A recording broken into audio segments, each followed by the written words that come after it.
Several states are now trying to centralize currency with a so-called central bank digital currency, which is, by the way, not currency at all. It's software. The world has changed so much in the last 3 years that I just find it absolutely unbelievable, and I didn't believe evil at this scale existed. With 1 week until veto day, Governor Kristi Noem has issued 4 vetoes, including House Bill 1193. The bill involves legal definitions for cryptocurrency under the Uniform Commercial Code. Noem says she's concerned how the currency is being defined and if the bill would lead to a central bank digital currency. Republican Senator David Wheeler says only Congress has the power to create money. You see in there is a redefinition of currency, that it says government CBDCs are okay if they're run by the government, but any other form is then banned. It is clearly a change for how people's assets are utilized. It clearly limits the freedom of people to use other forms of currency that they may choose to if it is a digital currency. Unlike cryptocurrency, CBDCs are centralized. They are issued and controlled by government entities just like fiat currency.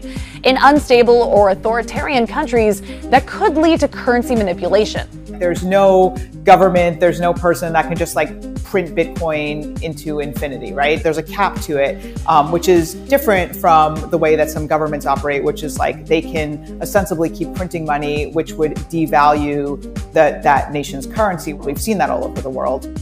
Yeah, can you use that programmable money to block certain people out of the financial system or restrict their freedom in some way? I think that makes a lot of people very deeply uncomfortable. The currency is programmable.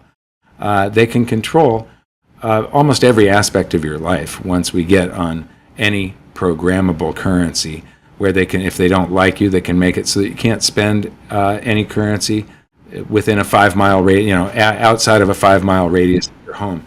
If they don't want you to travel, you won't be able to buy airline tickets or take an Uber or pay for a hotel room. President Biden will sign this executive order today. Now, this order calls understanding how a central bank digital currency might work urgent. The U.S. isn't alone. A growing number of countries are looking into digital versions of their currencies. More than 100 countries, representing more than 95% of the world's GDP, are looking to create their own digital currencies. If the government doesn't approve of what you're purchasing, if they have the only form of digital currency out there and that is endorsed and utilized in the country, they can control how you spend that money and thus take away all your freedom. You've heard of Bitcoin, Ether, Dogecoin and the like. These are cryptocurrencies designed to allow you to pay for stuff without any government or bank being involved. They're based on blockchain technology, a kind of digital ledger that records transactions in a chain.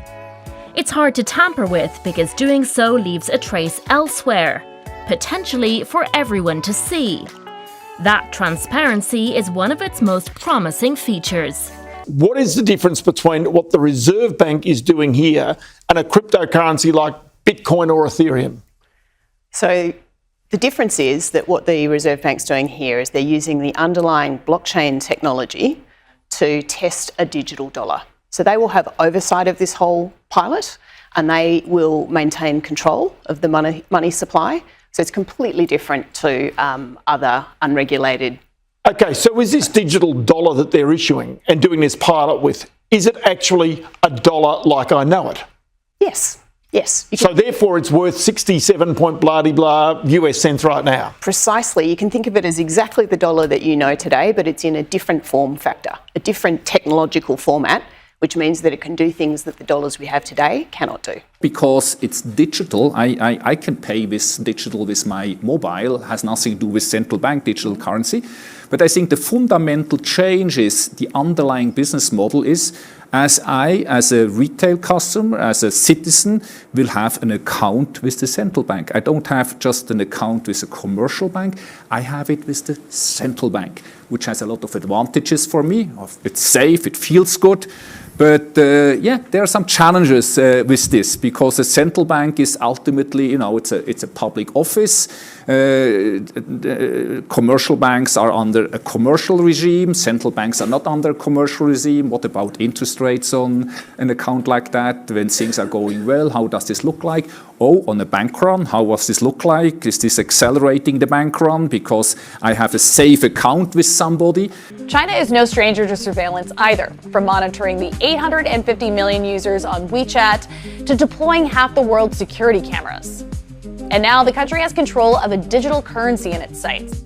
President Xi Jinping admitted in 2019 that the country wanted to improve its financial system by controlling people, watching money, and tightening the system firewall.